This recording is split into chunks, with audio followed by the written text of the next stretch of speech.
Iron சத்து தலைமுடி உதிர்தலை தடுக்கும். மிதமான சூடு பாலில் கலந்து பருகலாம். லயன் டேட் சிரப் தினமும் 2 ஸ்பூன். திருப்பூரில் நடைபெற்ற தேமுதிக வாக்குச்சாவடி முகவர் ஆலோசனைக் கூட்டத்தில் அக்கட்சியின் பொதுச் செயலாளர் பிரேமலதா விஜயகாந்த் பங்கேற்று நிர்வாகிகளுக்கு ஆலோசனைகளை வழங்கினார். பின்னர் செய்தியாளர்களை சந்தித்த அவர், நாட்டுக்காக எல்லையில் நிற்கும் ராணுவ வீரர்களே உண்மையான தளபதிகள் என்றார். அதுக்கு ஒரே பதில், நோ கமெண்ட்ஸ், அவ்வளவுதான்.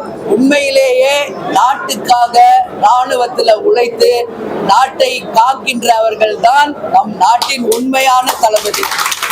அவங்க எல்லையில இருக்கிறதுனாலதான் நாட்டுக்குள்ள நம்ம இன்னைக்கு தைரியமா வாழ்ந்து கொண்டிருக்கிறோம். அதனால நாட்டின் எல்லையில் இருந்து நம்மளுடைய நாட்டை காப்பவர்கள் தான் உண்மையான இந்தியாவின் தளபதிகள், வேற யாரும் கிடையாது. அயன் சத்து தலைமுடி உதிர்தலை தடுக்கும். மிதமான சூடு பாலில் கலந்து பருகலாம். லயன் டேட் சிரப் தினமும் 2 ஸ்பூன். பிளே ஸ்டோர் மற்றும் ஆப் ஸ்டோரில் இருந்து பாலிமர் செயலியை QR கோடு மூலம் பதிவிறக்கம் செய்யுங்கள். செய்திகளை உடனுக்குடன் பெறுங்கள்.